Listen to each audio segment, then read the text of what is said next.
In this video, I want to show how to use R and R Studio to look at the Poisson distribution. The command we need is dPois. The first variable is going to be our value of x, the second will be lambda. As an example, let's find the probability that x is equal to 5 if we know that the average is 3. In this case, we can see it's 0.1008. We can also look at a range. In this case, we want to look 5 to 8, so we do 5:8. And it would give us the probabilities of 5, 6, 7, and 8. We can then use the sum command to add up those values.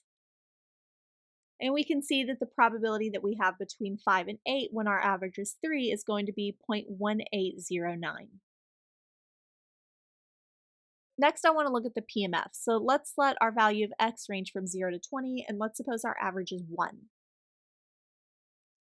Here's our distribution. We can see that we really expect only a few numbers between 0 and 5 would be expected, but anything other than that would have a probability of virtually 0.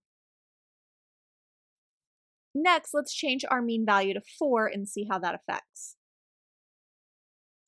This time we can see it shift over. There's a small chance that we'll get 0 to 1. More likely we'll get between about 3 and 8 or 9. And then very low possibility that we'll get more than 10. Finally, let's change our mean value to 10. In this case, we can see it's symmetric, and that's since 10 is in the middle of 0 to 20, but we can see this nice symmetric case going on that would represent the Poisson distribution if we look at between 0 and 20 successes, and we know we have a mean of 10.